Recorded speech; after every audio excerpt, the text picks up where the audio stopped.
Bonjour, je suis François Delanduc, je suis professeur à l'école d'archi de Saint-Étienne et j'enseigne la perspective.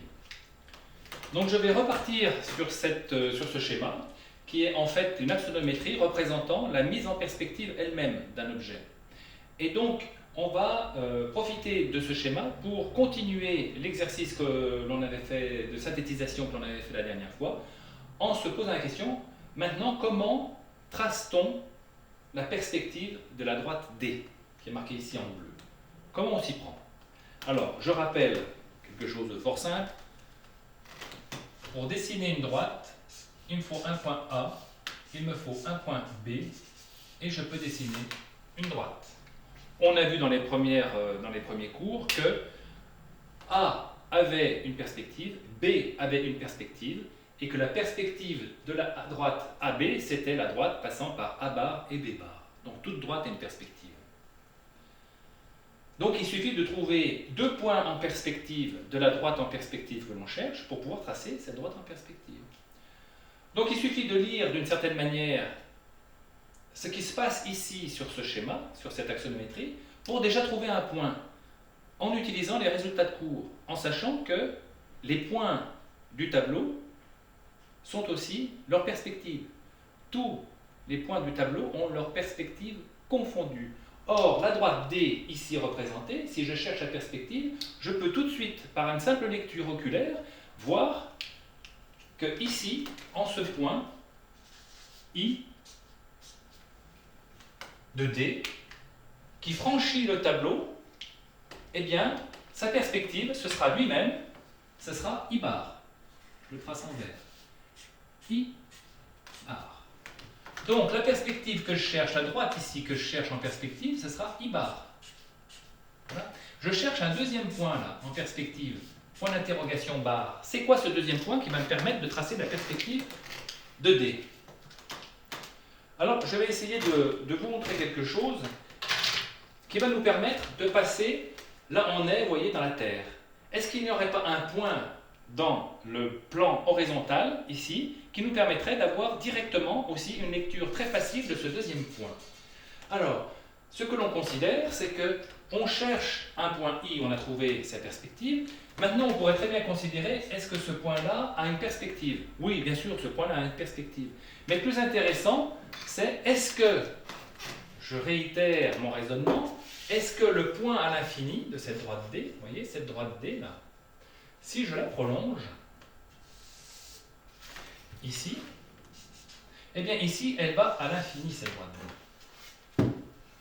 Et en tant que point de la droite, cet infini a aussi une perspective. Tout point a une perspective. Donc le point à l'infini a une perspective. Et comment on va pouvoir trouver cette perspective à l'infini, alors que l'infini, par définition, ce n'est pas touchable, on ne peut pas le toucher, on ne peut pas l'appréhender, visuellement parlant. Eh bien, que se passe-t-il? Je vais juste vous faire un petit schéma. Vous avez un observateur ici, vous avez une Terre quelque part par là, une droite D, dont vous cherchez la perspective. Donc, si vous cherchez la perspective, vous faites passer par votre œil des rayons lumineux, des rayons visuels, et puis vous allez balayer, et vous allez vous apercevoir que à partir du moment où vous cherchez l'infini de la droite, vous allez trouver la perspective de l'infini, et vous vous rendez compte que le rayon visuel et la droite sont parallèles. Alors ça, un petit dessin nous le montre, mais vous vous rendez bien compte que si je cherche à regarder une droite, ne serait-ce que l'intersection du plafond et du mur, si je cherche à l'infini de regard la droite, eh bien vous apercevez que le regard devient parallèle à la droite. Donc on va le dessiner. Puisqu'on peut le dire, on peut aussi le dessiner. Puisque mon regard devient parallèle à la droite, je vais donc dessiner une droite parallèle à D passant par l'œil. Donc voilà, je dessine cette droite. Là.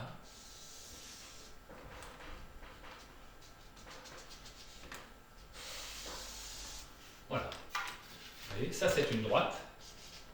C'est une droite quelconque, une droite qui est parallèle AD. Et alors on sait que dès qu'un rayon visuel franchit le tableau, ici, j'ai la perspective du point recherché. C'est-à-dire que la perspective de l'infini, eh bien, c'est ici. Donc on peut le marquer, c'est la perspective de l'infini de la droite D. Alors ça s'appelle un point de fuite. Certains ont l'habitude de marquer PF ou je sais pas quoi. Moi j'aime bien marquer cette solution parce que ça montre exactement ce que c'est. C'est la perspective, vous voyez la petite barre, la perspective de l'infini de la droite D. Donc on sait où on est. Hein. Donc ça identifie ce point-là. D'accord? Alors, si c'est un point de fuite, ça veut dire quoi, un point de fuite? Ça veut dire que, imaginez que vous ayez une droite D1 parallèle à D. Vous avez une droite D1.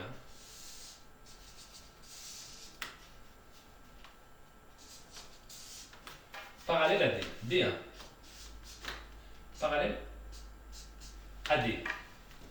Et bien, de la même manière, si je cherche la perspective du point à l'infini de la droite D1, mon regard va devenir parallèle à la droite D1, qui est parallèle à la droite D. Donc, cette droite parallèle, ce rayon visuel parallèle à D1, va rentrer dans le tableau en ce point-ci.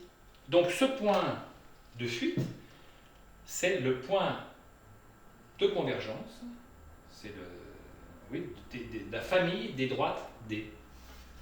Toutes les droites D parallèles entre elles ont le même point de fuite en ce point-là.